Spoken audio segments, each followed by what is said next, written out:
Well, hello, and a really warm welcome to episode 5 of the policing TV series, Manifesto for Change, Preventing Male Violence in Policing. I'm Sue Fish, and I'm going to be your chair for this session.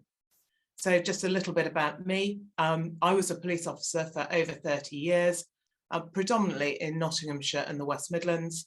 I retired from policing back in 2017, whilst holding the office of Chief Constable for Nottinghamshire. And whilst I was a chief officer, I initiated treating sexual misconduct by police officers as corruption ahead of the national curve.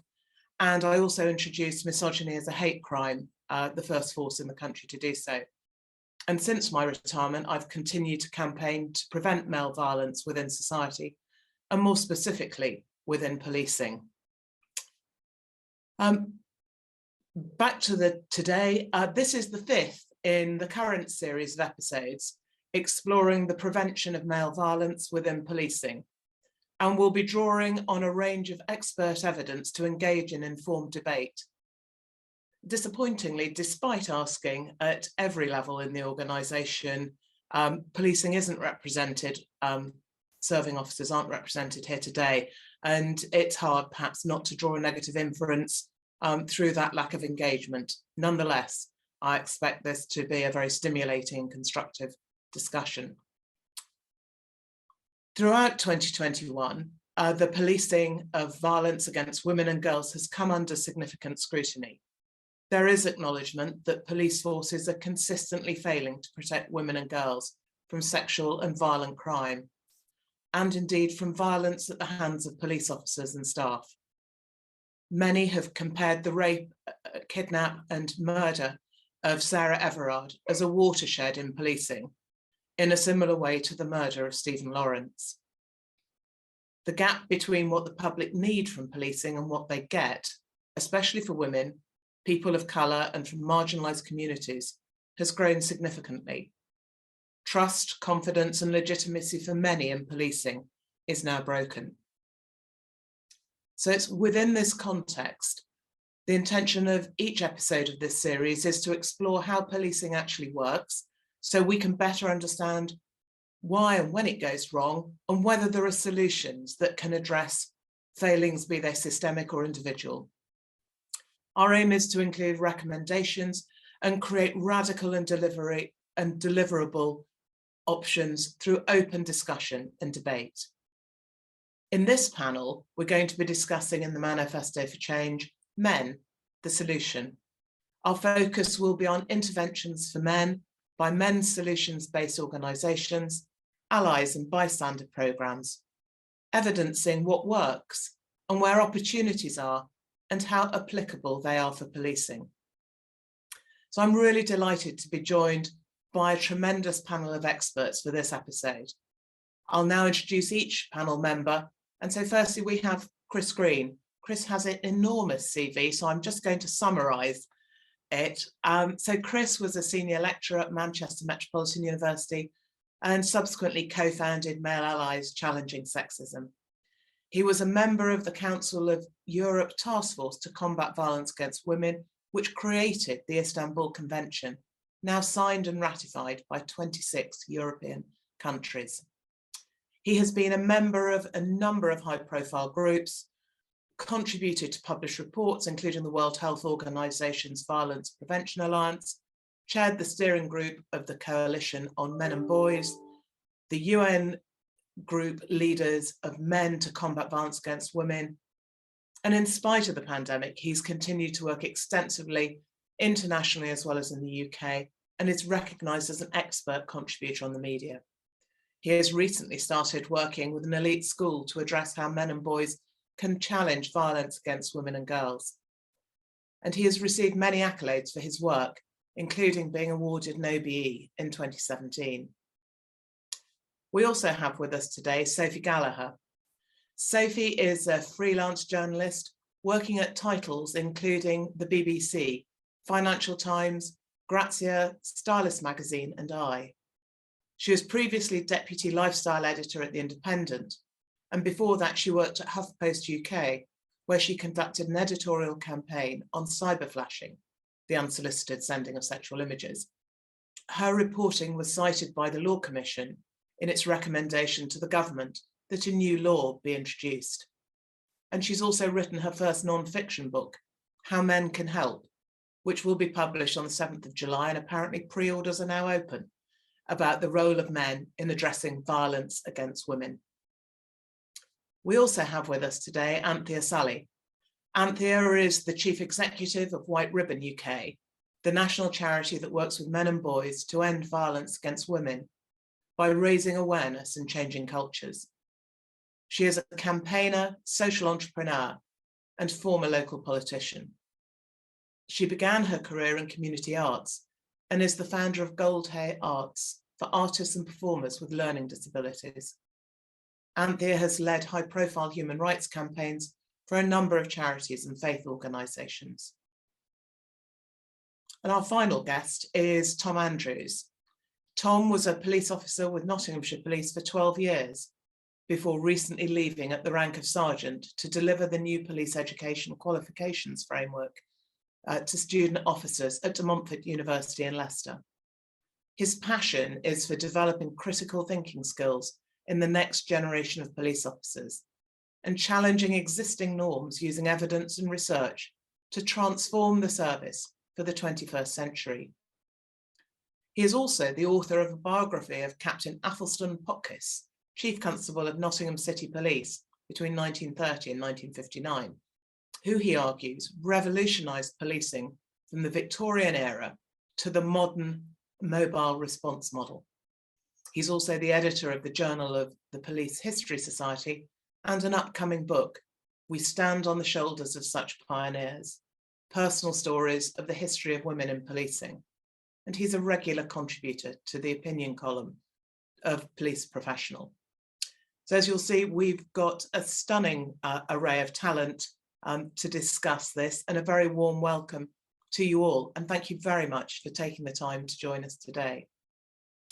So we'll begin our focus on the key areas outlined in the title of this episode, Men the Solution, focusing on interventions for men and seeing how applicable they are for policing. So let's get into the conversation with my first question. Sophie, I'll come to you first. Sophie, how can men help? Where do they, and indeed we start? Oh, well, thank you for such a nice introduction. It's been like being on Desert Island Discs. That was very nice, thank you. So just to kind of give some context for what I've been doing, because clearly Chris and Anthea have done so much on this, and Tom will know so much about the policing context. My sort of background here was, as you mentioned, I, in my journalism, have done a lot of work on violence against women, and a lot of that has been from the perspective of speaking to women who are mostly women, obviously, where women and non-binary people who are victims of this sort of violence, and kind of talking about their experiences and the harms and things like that. And I think it's only more recently that the narrative around a lot of that is starting to shift to even bring men into it. I think for so long, and I'm sure that other panelists will have thoughts about this, for so long, even the basic narrative was that women are the solution to the harms that they suffer. And by that I mean, flagging down buses and all that other stuff we heard, women not going out at night. We hear this time and time again, right? We hear this all the time, that women are the solution to this. So I think, in what is quite a broad question, my focus with the book and more recently has been looking at how actually we shift that narrative entirely to be about bringing men into the conversation, even at the ground level, because I think that's where they're still missing. It's seen as violence against women, even the way we talk about it linguistically is it's a women's problem, right? I think we still don't even, when you talk to men, as lots of people here will have done, and when I've been talking to them in my reporting, I still think it's not even seen as something that they need to think about. And that's from kind of quote good men as well as bad men. We have kind of just a general understanding of it as being still a woman's problem. So I think for me, the first step, very broadly, is to try and change the sort of narrative and the way we talk about this violence to be something that is owned by men, responsibilizing men, not just men in the police, men broadly in society, to see this as something that we all have a stake in, and it not just being a problem for women, for the people who suffer under it. In a similar way to, I guess, that we've been having a bit of a societal reckoning about racism and how that's not something that should just be solved by people of colour, and it's something that actually the people who are perpetrating that harm need to take responsibility for that more broadly. So I think as a very broad opener to your question there, I think this is about kind of changing narrative on the, in a really basic way. We've seen campaigns, like the Home Office one, the Mayor, Sadiq Khan's one, where we're starting to bring men in at the ground level to say, look at yourself. This isn't about, it's violence against women, but it isn't about women. This is about bringing everyone in, and not just the sort of monsters who we think perpetrate this harm. This is something for everyone. And I'm sure we can talk a bit more about the monster myth later on, but as a sort of broad answer there, for me, this is about changing narrative, right? And bringing in more people than people who think are directly responsible for it. So, Great. Broad question. Sophie, that's a great opening statement. So thank you. And that changing narrative is a really interesting take. So Chris, could I come to you next to see your sort of where do we start and how men can help? Okay. Yeah, we have to examine our own behaviour to start with, because it's not monsters. It's not even some bad men who aren't monsters. It's all of us. And I think we have to look at our behaviour all the time. I'm a great believer in the personal is political, and you can tell from our strapline, Male Allies Against Sexism, that actually we're not just concerned about male violence, we're concerned about changing a culture of behaviour, which is about entitlement, and entitlement to sex, entitlement to somebody doing the washing up. It's all about entitlement. Somebody else doing the washing up, I hasten to add. And entitlement to having meals delivered to where we want them. And that's a start, to look at our own behaviour, but to look at the behaviour of our friends as well, and be willing to do something about it. And I think silence is not an option. That's been one of my mantras ever since a young man said it to me when we said, well, why are you involved in challenging violence against women and girls? And he said, silence is not an option. Silence colludes with and condones the violences. And so we have to do something. And I think the difficulty is people just freeze when they have to do anything. And I was always a believer in making sure that if we tried to do something and then consulted immediately afterwards, then we wouldn't be going far wrong, because there are enough women's organisations and women advisors out there to say, well, you tried that and it's a little bit iffy, or if you're thinking about trying that, well, why don't you try this instead? Fantastic. And so that is what, but the big fear is doing nothing at all, because we're too scared to do anything. And I think there's a huge number of men out there who choose to do nothing. Maybe they're using that as an excuse, or maybe that is the real reason. But as soon as one man starts to do something, loads of other guys will come along and say, that's exactly what I think we should be doing. Bingo, you're ahead, you're away. So do something and trust that you're doing something appropriate by consulting, by asking, and see how many other people then come out and say, yes, we support you as well. Great, thanks very much, Chris, because it's that, it's almost that sort of eating the elephant a bite at a time, isn't it? It's that taking action, that one person that starts to build impetus. Tom, from your perspective, obviously, you were an operational police officer. You're now in the rarefied atmosphere of academia. How do you make sense of this, and where would you say we should be starting? Thank you, Sue, again for the introduction and everybody else's comments so far. I think I absolutely agree with what Sophie said about the change needing to happen at a ground level, but that needs to follow all the way through up to senior management.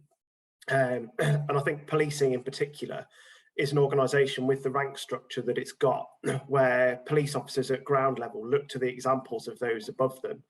And Sue, I don't think you'll mind me, obviously you've written about it, that in your own experience as a senior officer, you've experienced criminally sexual behaviour at the hands of colleagues. And I don't think you have to look very far to find police officers that have seen examples from senior leaders of inappropriate sexual behaviour inside and outside of the workplace to subordinates and colleagues and people from outside policing. But that then permeates down to the ground level. And I think it's necessary for those officers at the ground level. And we've heard in previous episodes from some of the speakers about how the current turnover rate, some 30% of police officers currently have less than 5 years service. So it's a perfect opportunity for change. And from my experience, I've seen that the new police officers coming through are more than happy to stand up and be counted, but they need that support in order to do so. And they need, like Chris said, those examples of people doing that, who they look up to and respect and understand and accept that that culture is changing. And I think there's a level of conditioning within the police that the previous generations have looked at it and come with this misogynistic attitude and this sexist attitude. And that behaviour has permeated and existed in policing for so long that even though those officers have moved on now and retired and gone away, that culture still exists. And there's almost that expectation amongst new police officers to continue that behaviour, because even though they don't necessarily have those opinions and beliefs themselves, that is what they see happening from those that have gone before them. And I think in the day and age of social media, we've seen the examples of the Charing Cross WhatsApp groups and things like that. It's not confined to WhatsApp. There's groups all over on Facebook, Instagram, WhatsApp, all the social media varieties of serving and retired officers in closed social media groups. And they see these behaviours from old retired officers who, even the younger officers, when they stand up and actually sort of put their heads above the parapet and take action, unfortunately they see that fallout from the retired officers who've gone before, who say, oh well, so and so's been fired because of their attitudes and beliefs, but they were a good cop, they shouldn't have been fired. And I think unfortunately those pre-existing attitudes and cultures still permeate in today's into the new recruits that are coming through. And I think those new recruits need some kind of acceptance or guidance as to what, that actually it's fine to let go of those, and that the opinions of retired officers and those who've gone before are outdated, and it's okay to change and be the change that you want to see. Thanks, Tom. And we'll pick up the themes about culture in a short while, because I think that, yeah, that's absolutely critical, isn't it, in understanding both the constraints but the opportunities that presents. So Anthea, if I could come to you finally for that opening question of how can men help? Where do they and we need to start? Thank you, Sue. It's great to be here, and thanks for the introduction. And I will be echoing what everyone else has said, so I won't duplicate. So I will talk a bit more broadly about just about the White Ribbon's starting point. Obviously grateful to Chris for the work that that we're building on, that he introduced as well. So it's good to share a platform. So our absolute ethos is about men being able to take action and absolutely to make a difference, and being self-reflective about their own behaviour and looking to influence others, their colleagues and their friends. There was a really big shift in dynamic last year, and I hope we can sustain that change. So I started the year where we work with many organisations in the public and private sector, and at the start of the year the people who were driving that work were women, and the conversations I was having was, how do we make sure that men are fully embedded in that? So I was very careful, because it was women who were doing that heavy lifting. Now it would move into conversations with men, but there was always that starting point. It completely shifted to men coming to us first, wanting to make that difference. I think something that was very important with that, additionally though, was the willingness and the knowledge of men that they needed to listen to women.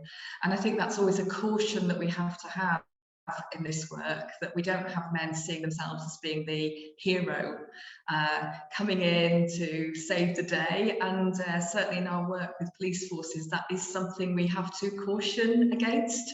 So I think that's a nature of being a very hierarchical organisation, and that's been quite an interesting additional dynamic that we particularly have when we're working in context with police and also fire and rescue. And I think you can see why that might be. So the importance of men being in those conversations, learning to be self-reflective, and also it's the vital nature of really understanding women's experiences. So I think there has been more openness in terms of police. One of the things that is being continually expressed to me in shock is women feeling that they are now able to report their own experiences. So women serving in the police, saying what their experience has been very profound. I'm glad that men are beginning to listen to that. So we have principles in terms of working with organisations. So it was interesting hearing Tom talking about leadership. We start with strategic leadership. There have to be people at the top of an organisation being absolutely clear and modelling through their own behaviour. We look to then raising awareness. It's surprising the lack of awareness of amongst men of even what constitutes harassment. I'm always shocked by that. I find we need to be very direct about explaining that. So raising awareness, really moving towards changing culture, and just following on from what Tom said. And one of the things is like we have to move to the this is how we do things around here. This is where we learn from each other. Often in saying that, when I'm talking to organisations, workplaces with rules in workplaces and understanding of equality, that can be a place where people actually really learn, where men learn what equal relationships should be like, and equal partnership. So there's positive things that organisations can do. And of course, our final key point is about directly engaging with men and boys. And I think we have learned and developed our work as well as the debate has changed over the last year, and that's been particularly fascinating. So one thing has been, and picking up from men needing to listen and work with women, has been the concept of allyship, and that term coming in, and that's something we're continuing to develop, and enabling men to understand what that means. Great. Anthea, thank you very much. And those insights around culture, again, really helpful. And I think that's where I'd like to pick up, because preventing male violence in policing, to be candid, is at odds with some aspects of what can be a very toxic culture. There are lots of positive aspects to policing culture, but there is this sort of dark underbelly that is distinctly less attractive. So, and that's, some of that is about, I probably don't need to go through the narrative of what that's about. So, but how do we change that if we're going to prevent male violence in policing? And I guess, Chris, can I come to you for that? Because in your narrative so far, you haven't touched on culture. So Chris, just a view about that police culture, and what do we need to do in the work with policing and indeed broader society that means that we can attack and make a positive difference to those negative elements of culture? Wow, that's That's a big question. But one of the things which I think we need to think about is moving people on from being caring enough to discuss things to caring enough to make change, caring enough to take action. And it sounds like I'm saying the same thing as in the last question, and I am caring enough to do something. That's how we start to change the culture. And of course, cultural change, okay, we need the icons, we need the role models to be doing that. And you were saying before about how new recruits look up to old lags, old hands, and senior officers, etc. Okay, so we have to have the icons, the role models. You know, there are good role models as well as bad role models. Let's be proud and show the example of the good role models and shout about those so that those new recruits see them more than the bad role models. But also it's peer culture as well. So you make sure that those new recruits in their canteen culture are discussing appropriate things, you know, and intervene and get one of them being brave enough to intervene if the conversation does veer into something toxic. Those would be a good couple of things to start with. Is that enough to? That's certainly urging to say something. Yeah, absolutely. And I think it's that bit, isn't it? I think it feels like now we're talking about things. Certainly women are talking an awful lot more, and I think men are starting to talk much more. But it's talking and having that conversation feels like progress, but it's that bit to action that I think feels like that challenge to me, which is self-evident in what you said, Chris. So Tom, how do we move that forward into action? Yeah, I think the points that have been raised are really, really good. And I think I want to draw on what Anthea said about needing to be specific. And I think police officers work in a very black and white world, and they have to. It's good or it's bad. This is the law or this isn't the law. You're a criminal or you're not a criminal. And I think perhaps we need to get down to those kind of fundamental basics about this is what bad behavior looks like and this is what good behavior looks like. We need those icons, like Chris was saying, to highlight that good behavior.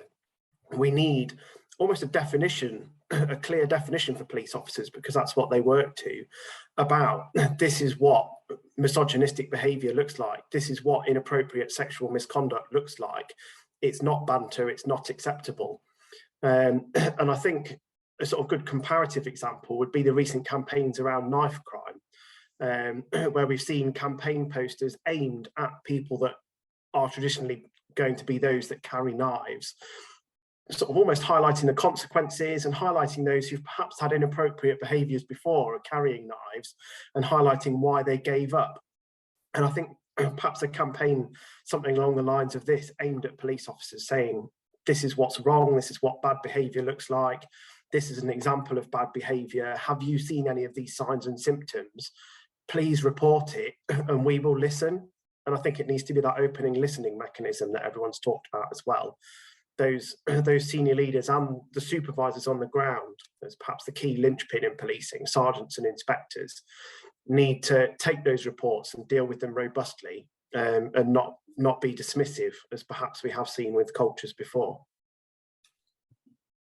Tom, thanks. That's really helpful. Also, that bit about middle management and how they play such a critical part, I think, as well. If I could come to you, Anthea, you know, you've talked already about that importance of culture and change. What are those additional steps that you'd like to take the opportunity to share now? I'm really interested in Tom talking about having things laid down in terms of where they are. I think I was this time last year, I was being asked by the media about having checklists for men in terms of like what do I need to do, and I was incredibly resistant to this, and I think our All Men Can campaign that came out of that was giving more guidance in terms of how to think, but I'm recognising through that some really concrete ways to behave are really helpful, and to be really clear what's wrong, and actually people haven't learnt that or understand that. So some of those things are how to what to do if you're in a situation where people are where there's banter talk, people being really disrespectful, and we're working on developing that. Just something as simple as a phrase saying, I feel a bit uncomfortable about that. How to have those words, and I've been quite interested in developing that and working forward, and I was so resistant to that. So that's a personal change, and I think it's really important in terms of how they that works in the police. One of the things adding on to that that concerns me, and I think we need to look out for, is not just for men in the police and other similar settings to know that something's wrong, but that means that they don't engage with it in any way that may be found out. So we need to actually have the attitudes to change, and we need to be really careful when we're saying this isn't acceptable. And that is quite a main thing. It's like, how can people think this? And when we saw what was being said shared in groups in the Charing Cross examples there, it was horrifying that not only that was being written and shared, but that it was being thought of as acceptable. And I think the link through to that into domestic abuse was also something that, for those of us outside that, were very shocked about that. Now, we need to work to get to the attitudes behind that and the culture. So we're involved, we're consulted widely for many of the initiatives that are happening at the moment, and one thing that we're really calling for is an attitude survey amongst male police officers, and we really want to see that, and we want to know where the baseline is to be able to see where work is. And I think it needs to be revealed, is like, what are people thinking? And also, I think encouragingly, that would show also the number of men who are thinking in really positive ways, who would be good role models. But that's a piece of work that's not happening. We're asking lots of questions, but we're not establishing what are current attitudes and what's existing at the moment. And so I think that's a very practical step for moving forward into how we actually tackle those cultures. Yeah. That's absolutely, Anthea. I mean, that feels almost so blindingly obvious. Probably no one else except yourselves have been saying it. It's not being asked at all. Yeah, but also one of the things that triggered in my mind in listening to you talk was also then, we're talking about what we've got this opportunity with the Uplift programme about actually testing would-be recruits' attitudes against a range of issues. And whilst is anything foolproof? No, but some things can be more effective than others. And at least you've got a starting point, haven't you? So I think that feels like something that has some real opportunity, doesn't it? Chris, can I just come back to you? I'm just conscious that you may well want to add another couple of points about culture before we move on, because I've almost, Anthea turned me into the next question, but I'm going to hold on that, and we'll come back to you, Chris, just for a moment. Yeah, and it is just a moment. Reinforcing the message for people, and I've always been a great believer in stuff or merchandise or whatever you want to call it. You might call it just posters. Are there not posters in every police station condemning toxic masculinity and attitudes? I would say there are not. And just being reinforced like that actually really helps. And that would be a start. I mean, I also suggest people might want to wear, a white ribbon badge or something like that, because then people say, well, of course I'm against toxic masculinity, because that's the sort of thing which leads to violence, etc., etc. So not just for a day. We always say, it's not white ribbon day we're talking about. It's a year. It's a lifetime. And so to have those sorts of reinforcements really helps the people who are trying to give out appropriate messaging and forces people who would be having inappropriate messaging into silence. And that's where you're starting. If people aren't, if they're not reinforcing bad messaging, then we're starting to be successful. Because, oh, you're forcing it underground. Fine, force inappropriate behaviour underground. I think that's a good start, because that's the first step in terms of getting rid of it altogether, in my opinion. So posters, postcards, badges, T-shirts, the lot around police officers. And that feels like sort of some of that nudge psychology, doesn't it? About, you know, that positive reinforcement, that and so that it, as you say, that it becomes harder to see that as normal, as opposed to decent behaviour being seen as normal, and deviant behaviour being seen for exactly what it is.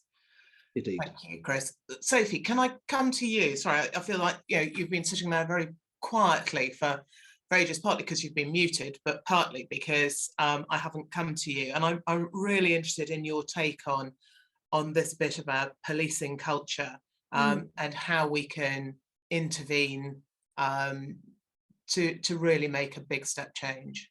Yeah, so I was finding it really interesting what Anthea was saying about the checklist, because when I was doing a lot of this work, so many people were saying, you know, can we have a checklist? Men just want a list of, give me 10 things to do. And I get it.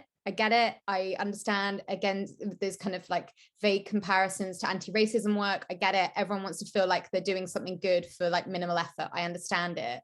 But I think for me, a lot of it comes down to motivations, right? When we're talking about, okay, we can nudge men and we can do this, but ultimately what we want is men not just to do it because the optics are good and because they think they should and everyone around is saying you should. I want to have radical change, which is what we all want.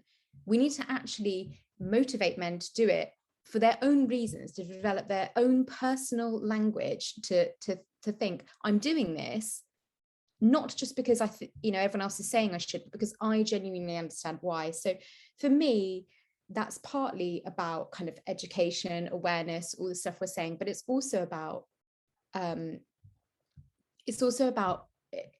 reinforcing that messaging of why the current situation is only working for a very small handful of people. And actually, there are many ways that men in the police more broadly are not benefiting from this, you know, male on male violence and, you know, damaging relationships with women and people they love, and trying to change that understanding of why violence is problematic. We're not just doing it to help out the women as a favor, or we're not just doing it for when the women are looking at us or whatever. We're doing this. And that's where you get to stuff like in those WhatsApp groups that are men only spaces. That's when you start to change in there rather. And I know Chris was saying driving it underground, and I think you're right, better underground than over, but still better not anywhere if we're talking really ideally.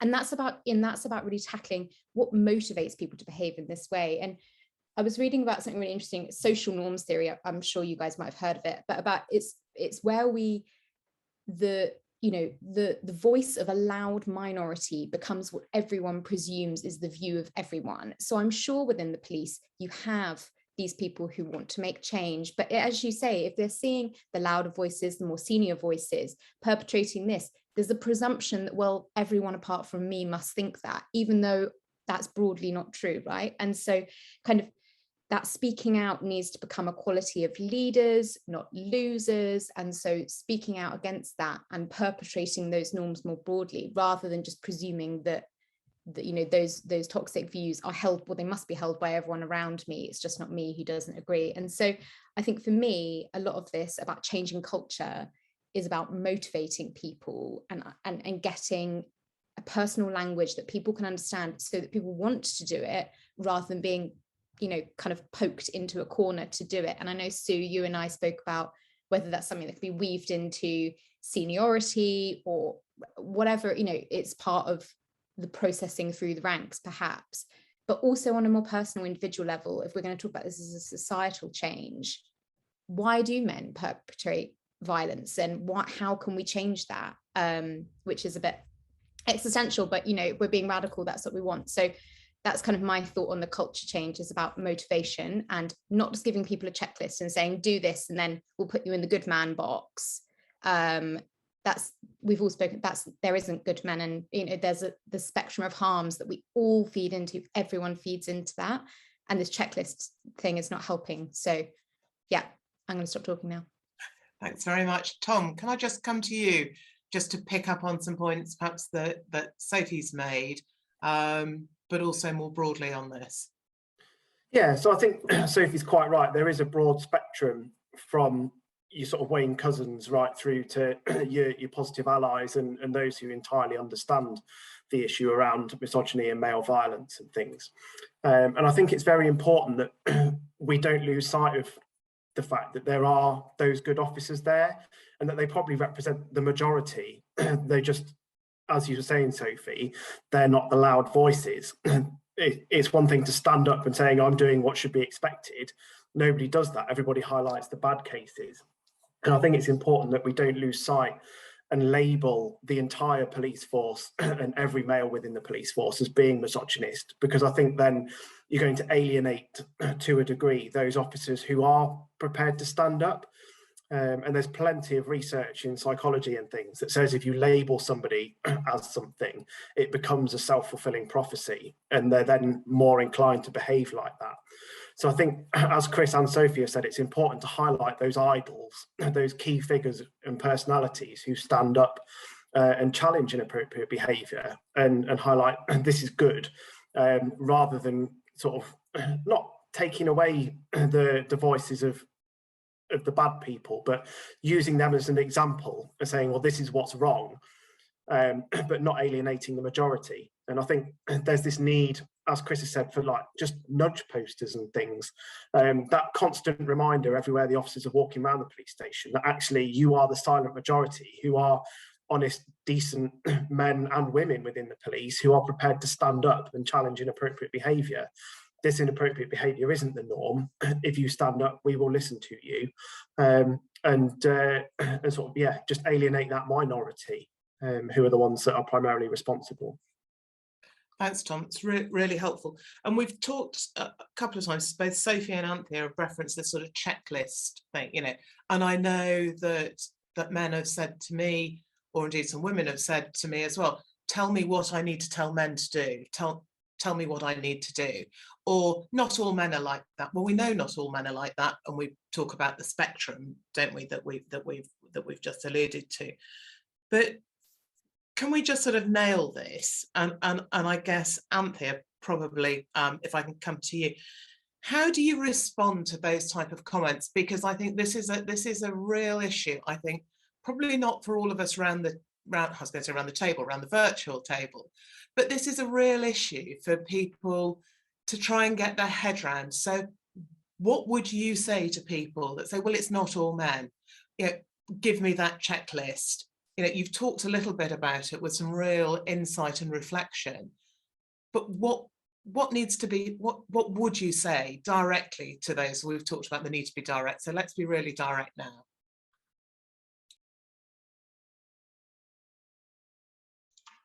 Nearly failed on the unmuting then.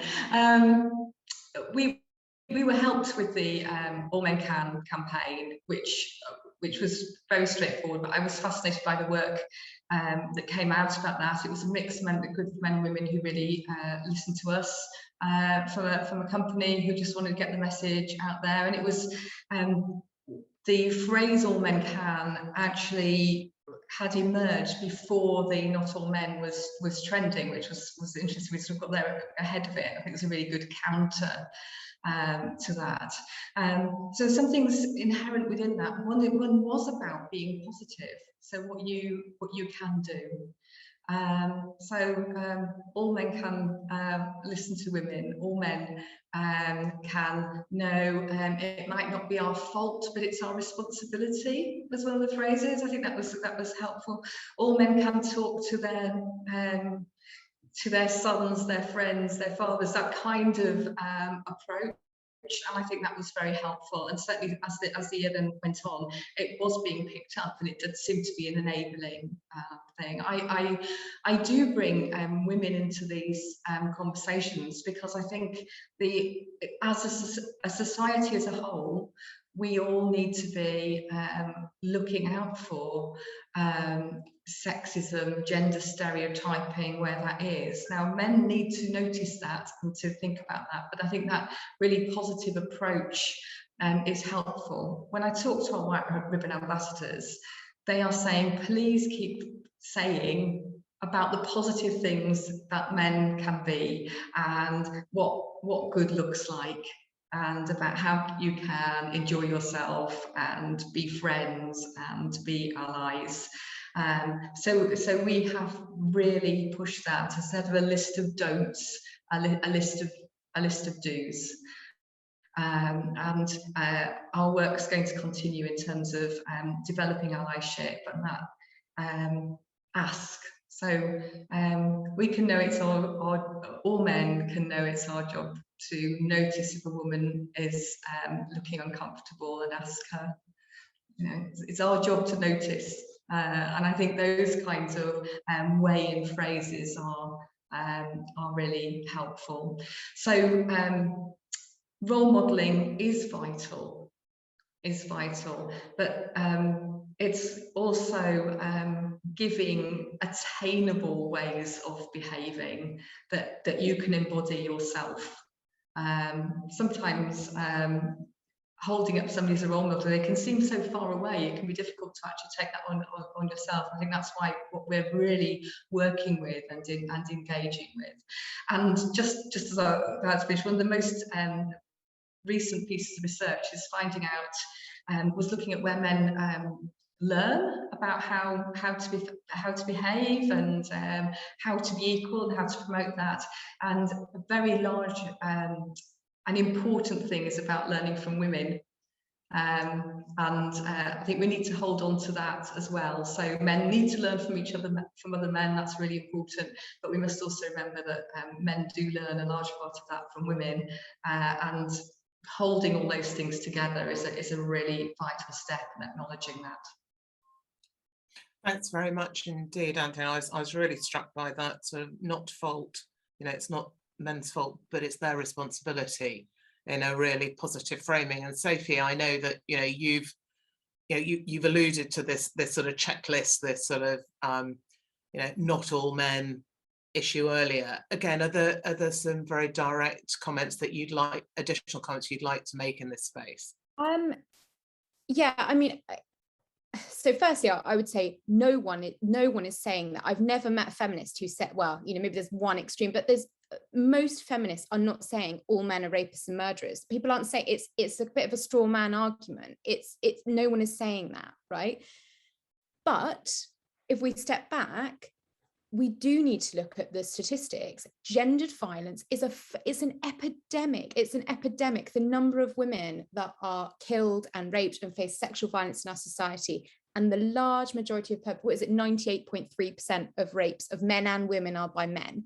That's not a coincidence. That's not something we can brush. We do, I agree with Anthea, we need to look at the positives are important, but down the line. But at the start of the conversation, I would say, firstly, no one is saying all men are this. No one is saying that. But thank you for bringing that up while we're having this conversation. Gender violence is a problem. The statistics are stark. There is no contesting that. People often say, as part of the same hat of not all men, the other hat is, what about women's violence against men? No one is belittling that, but just numerically, the numbers don't stack up. Even violence against men is still perpetrated largely by men. We've kind of got the same common enemy here. Men's violence is a problem for both men and women. So look at the stats. Also, the stats speak to this being, yes, there are a small number of Wayne cousins, thank God, but actually harms are perpetrated in all of our lives all the time. And so by saying not all men, it's a sort of a diversion and a con, and it kind of railroads a conversation off in a direction that's all about protecting someone's ego rather than meaningfully engaging with stuff. And so I think sometimes the men come in good faith and say, this isn't all of us, this is unfair. sometimes it's in bad faith and those conversations are often best just avoided. But if it's someone who genuinely wants to engage in good faith, I would say no one is saying that every man is a rapist and a murderer, but we have to look at the disproportionate, problem of gendered violence. Within that, we have to then conclude that this isn't just a really small handful of people. We all perpetrate this problem, from the small ways, entitlement to women's bodies, presumption that women are always going to be the primary caregivers. All of these things feed into that, right? And then if you're still feeling a need to say that, can you please see how it's diverting the conversation away? If you genuinely care about women and want to make change, you saying that is really unhelpful. It's kind of railroading a conversation in the same way as sort of like all lives matter stuff, right? Like these aren't helpful things to say. If you genuinely want to engage with this, that's not a helpful thing to say. And if you don't, and you're arguing it in bad faith, well then, there's only so much these conversations maybe will reach you anyway. But for men who genuinely feel like it's an attack and they want to do better, I sympathise, but please do look at the statistics around gendered violence. Please see how all the small things that we do in our day-to-day lives, women included, because we all live in a patriarchy, feed into this stuff. And it's not just monsters on the outside who none of us know who are doing this. And so you saying that is just a really unhelpful thing to say. It's kind of at best unhelpful and at worst really problematic. And so try to, instead of seeing it as an attack, see when you feel compelled to say not all men, use it as a moment to get your own house in order and check and see where you might have been perpetrating this, rather than feeling a need to just defend yourself, is sort of what I try to say. But and you've said it very powerfully and very articulately, so thank you. Thanks, Sophie. Just one of the bits I was also sort of reflecting on when I was preparing for this episode was we've talked a little bit about, well, we haven't really started to talk, maybe this is the opportunity to talk about men's programmes, and be they bystander, allies programmes, call it what you may. A lot's talked about that they can make a difference, and particularly within policing. And Anthea, I know you alluded to working with police forces earlier. What's the evidence base, I guess? Because, policing always loves an evidence base, but only when it suits its arguments, in my experience. So what's the evidence base, and the bit about, because it seems a self-evident opportunity that we should be doing this, but where's the evidence? So Chris, could I come to you to pick up on the evidence base? Because I guess probably, with no disrespect at all, you've probably been at this longer than we have.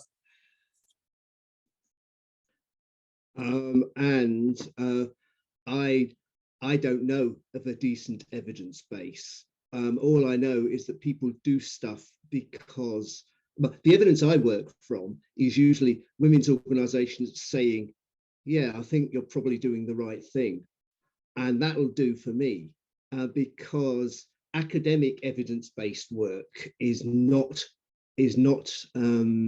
my cup of tea, shall we say. I taught at a university for 20 years, but not in this field. And for example, even the work of perpetrator programs, the evidence base is a little bit mixed on the success of perpetrator programs for ongoing changes in behavior. And they're incredibly expensive, and so they cannot be the answer. Now, notwithstanding that it's important to have them, but they cannot be the answer to the endemic violence that we see against women and girls, the endemic men's violence that we see. It has to be cultural change of men and boys. And similarly, there's been a lot of work around bystander intervention programs in universities, and I think that's very worthwhile. What I'm unhappy with is the fact they're not compulsory, they're not required. Health and safety is required, so why aren't they required to do some consent training as well? Because actually it has the same effect upon people's safety within a university, but then they're not. Some colleges and universities have said, yes, we are going to make them compulsory, or we have made them compulsory, but not across the whole tranche of Universities UK, notwithstanding that they have some huge amount of money has gone into preparing very good bystander intervention programs. There's some good work by the University of the West of England, and there's lots of other good work, I'm sure, in bystander programs. But I regard them a little bit the same as checklists, lists of things to do. I did one, and 16 days of action require, we made up a 16 things to do for activists, and I suddenly realised that I hadn't done them on about day 13. So I whipped through them, and one of them involved contacting a school. So I contacted a school, and lo and behold, they said, "Oh yes, come and give a presentation," and bingo. And at least that way, I was responsible for talking among two young people about what some of the issues are, and goodness knows that's educational for us, and it's shocking. I did a session quite recently with a school, and what was most apparent was the willingness of the young women to talk about their own experiences, and it was absolutely comprehensive that they had been inappropriately touched, that they had been catcalled while walking down the street, virtually 100%, and that we've got to start with working with young people as well as adult male. Working exclusively within schools is just an excuse to let adults off the hook. Oh yes, well I was never taught this in school, therefore I don't have to change my behaviour. No, we do it there. We do it in primary schools, we do it in junior schools, we do it in universities and colleges, and we do it with adult men. Every training programme should have the implications about how this is going to impinge upon work around violence against women and girls. But we've got to work to achieve that. So that's my attitude to programs. I think that it should almost be within every program. Why aren't we talking about the implication of sexism in history classes and maths classes and geography classes, and as well as PSHE, which all the kids just go, no, not relationship education again, So that is my rant about that.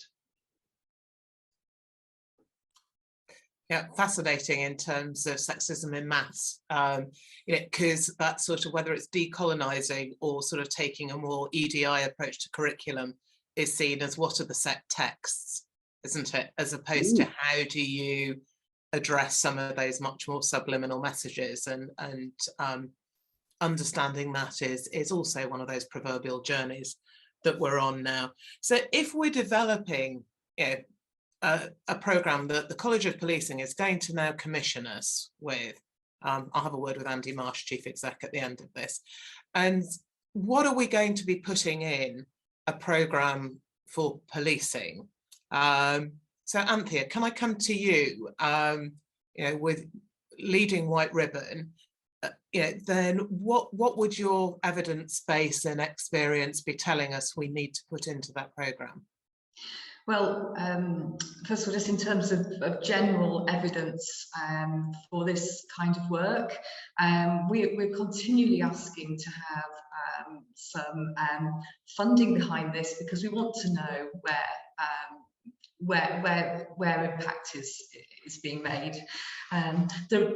What evidence there is does talk about the need for this to be sustained messaging, for it to be ongoing, building up on the exactly what Chris was saying. So it needs to be across the whole curriculum.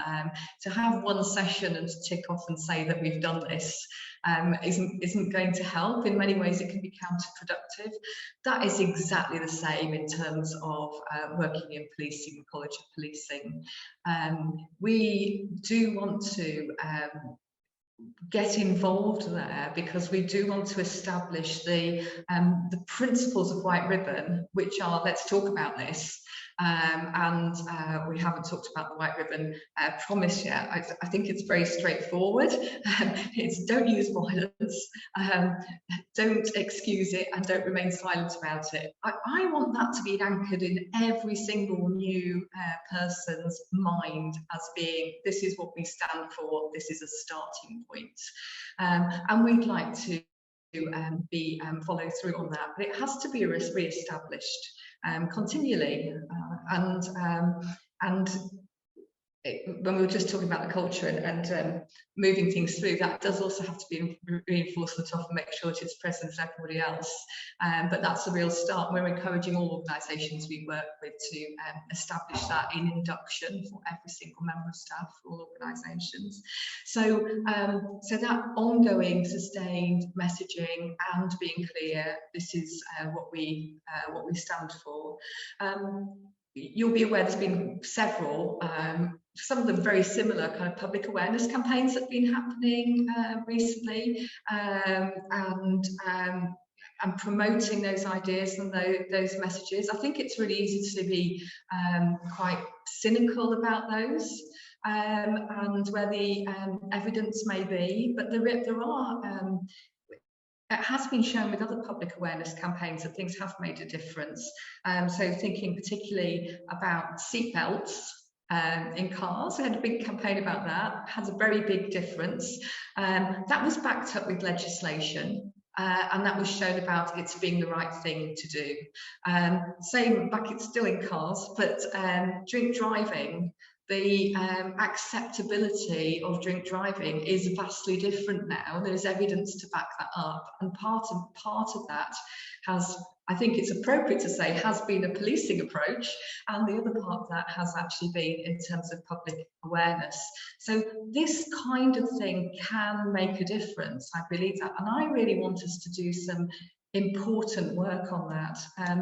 Another campaign that we've been recently that we were involved with in terms of consultation was the End Harassment on Rail campaign that ran in the summer. We were linked to that with British Transport Police, and one of the things that they had, I haven't seen the complete background evidence, so I'd love to, but they in their focus groups were discovering that that people didn't understand necessarily what catcalling meant. So we can say don't catcall. People didn't know what that was and didn't know that that was something that meant that women felt fearful. So, so there are pockets of evidence that we can pull on to talk to find and look at how we make a difference. I think that's just so vital. But let's not do nothing because we don't have that background of evidence, because there is things around, and we know from different sectors that attitudes can change. Thanks, Anthea, and I think that's really powerful in terms of those parallels with seatbelts and drink driving, but also, I dare say, ironically at the moment, but maybe that's a challenge for others, is where it's also the police have played an important part in both those different mindsets, not just the public education and legislation changes, but also the approach, the positive approach of policing. And the difference that positive policing can make. So Tom, on that note of positive policing, if we're going to be building on what Anthea's talked about, and Chris as well, what are we going to be putting in this programme for policing? It may be something over and above, it probably is, to be fair, that you're doing now, but if you were going to pitch this to Andy Marsh at the College of Policing, what would you be saying that you wanted to have in it? Yeah, so I'm going to draw together what Chris and Anthea have said. Chris from the academic base, and then Anthea with the sort of relevance of the previous sort of awareness packages and things. And I think the most current similar example is the domestic abuse matters training that's been running in police forces for the last 4 or 5 years. And this legislative backing that Anthea was talking about, behind seatbelts and drink driving and things. We've had that with controlling and coercive behaviour in domestic abuse. But when the legislation was first brought in, it wasn't generally understood by police officers. And there was a recognition of that on a national level. And this domestic abuse matters training was brought in. a package put together with consultation through academia and external domestic abuse charities like Women's Aid and things. And it was then delivered in person on bespoke training sessions to every single ground level police officer across the country, importantly by other police officers often. So there would be a subject matter expert from an organisation like Women's Aid or White Ribbon and things, alongside police officers delivering that training. So it was the training was being delivered to police officers by their peers, which is more impactful. And the evidence base studies have shown that were commissioned as a result of this domestic abuse matters training, that recording by police officers and reporting by victims in relation to controlling and coercive behaviour has escalated significantly, and it's now much more recognised what the impact and the damage of this controlling and coercive behaviour is. So I think the necessity is to bring in a package perhaps like this domestic abuse matters training, involving external organisations like White Ribbon, external experts.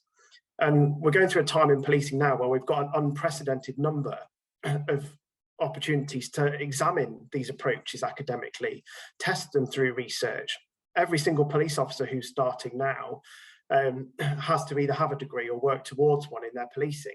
So we have this huge number of students undertaking dissertations that can be tasked with research, analysing the impact of various training methods.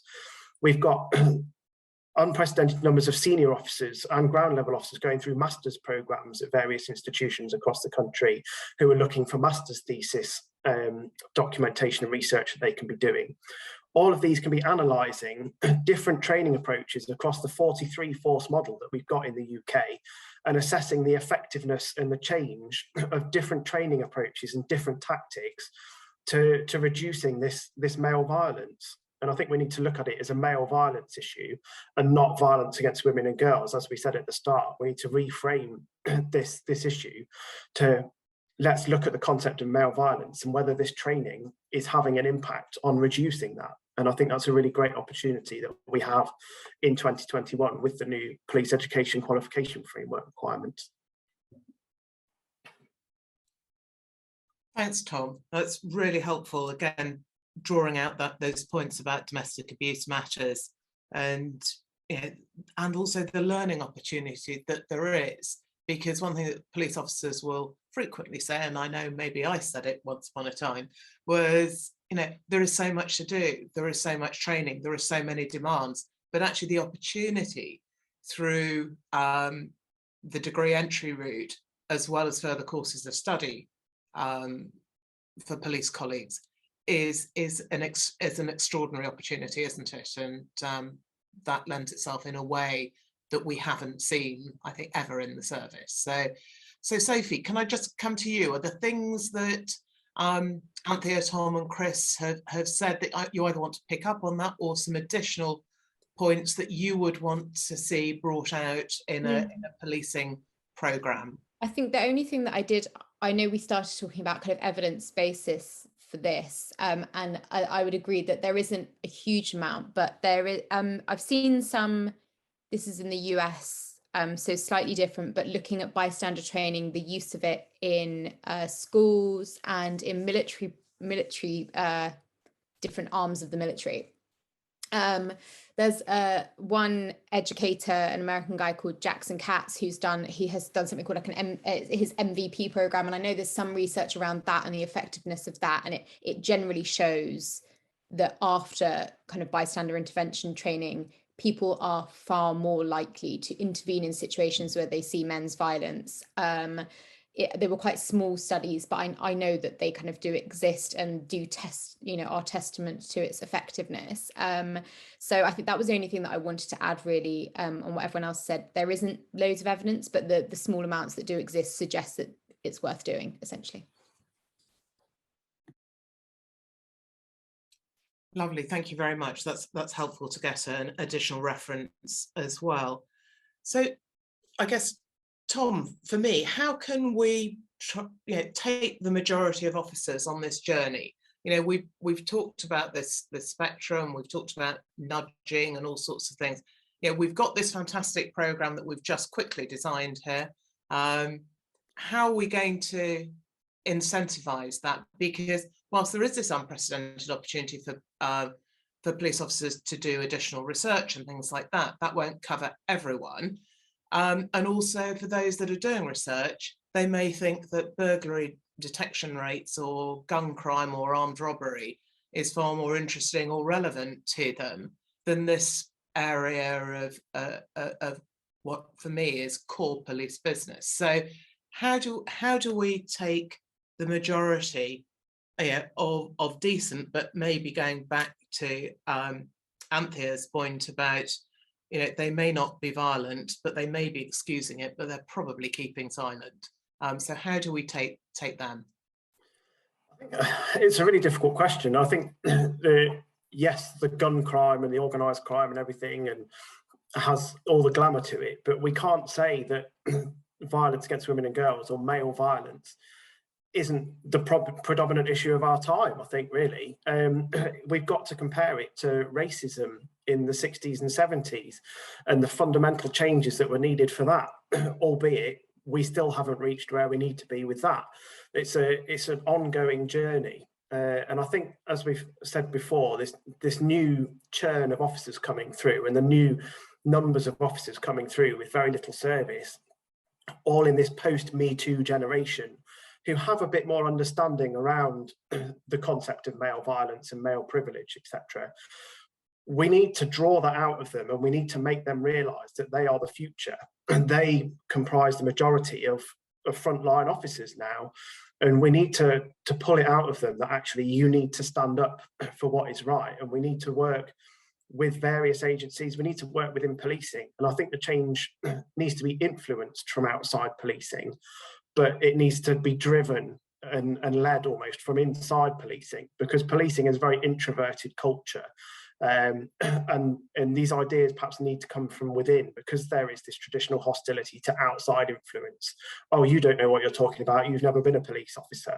Well, actually, there are experts outside of policing who do know what they're talking about, but they need to feed that into organisations like the College of Policing and permeate that downwards through sort of the rank structure and through champions, and sort of drive that change. I think it's not going to be an overnight change, however much we might want it to be and however much it needs to be.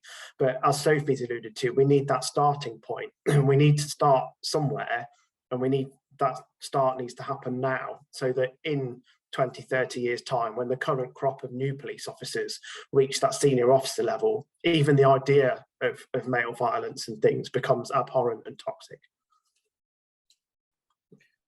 Yeah, I wish we could fast forward that, but yes, that's a great vision, isn't it? Chris, just coming to you on that, how would you take the majority of male officers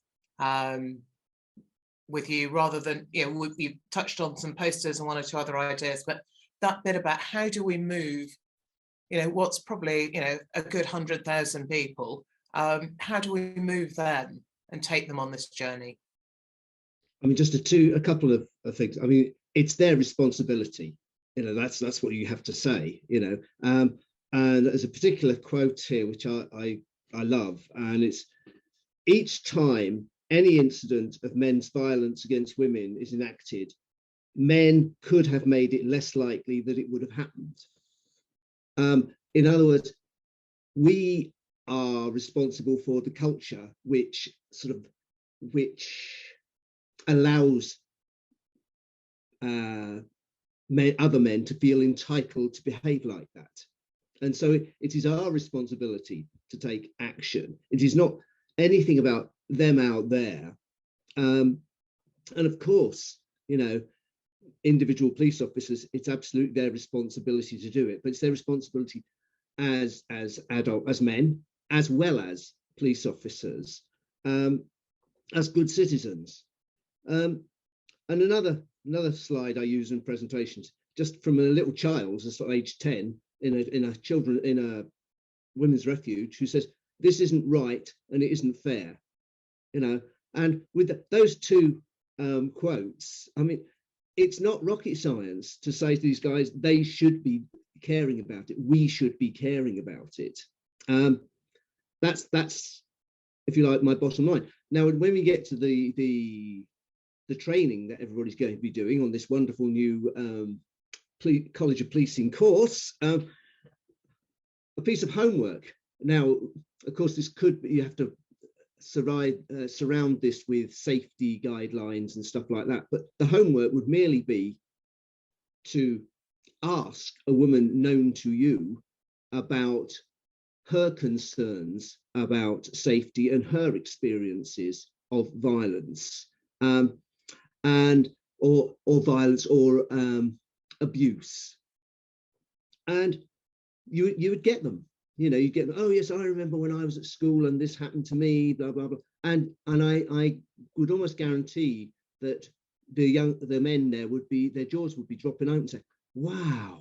So you go home, collect that evidence, then bring it back to a small group and then discuss it as a group of men, and they'd all be going, wow, that was awful. You know, we need to do something about that, etc., etc. And you just hope that that could be the motivation rather than that's the reinforcement. Oh yeah, that happens all the time. You know, that's what you don't want. So that's all I can offer, really. There's no magic bullet. It just has to happen if we want to live in a civilized world. I absolutely agree with you. There is no magic bullet. That there were, but just when you talked about asking women their experience, when we rolled out misogyny hate crime in Nottinghamshire, I sat in a number of training sessions, and after about hour one, they all forgot I was sitting at the back of the room. And colleagues would turn around to, male colleagues would turn around to female colleagues and go, but that doesn't happen to you. You know, you take no shit, you know, you're first in at a fight, you know, you've always got my back, I've always got yours, you know, that doesn't happen to you because you're a cop and you're a feisty woman and stuff like that. And they turned round and went, this is what happened to me yesterday, this is what happened to me last week, this is what happened to me last year. Not in terms of over personal disclosure, but in terms of street harassment, mostly. And that was, you know, it totally changed the perspective of a number of colleagues in relation to who and what they thought victims were. And that was incredibly revealing. I know those individuals, and I hope they haven't lost that moment of, that light bulb moment. And it's again how a programme, a culture change can continue to reinforce that. Anyway, I could talk forever, but I'm not supposed to. I'm chairing this, aren't I? So I'm conscious that we're moving towards this sort of the latter part of this conversation. And I think this is the opportunity really, perhaps just to summarise, what you think are the key opportunities that you see for men within policing to be the solution that they need to be. And so what would you recommend police officers do? And if I can come to you, Sophie, first, about your recommendations. I guess, it may well be summarising, reiterating maybe some of your other comments or any other points that you really want to make this afternoon.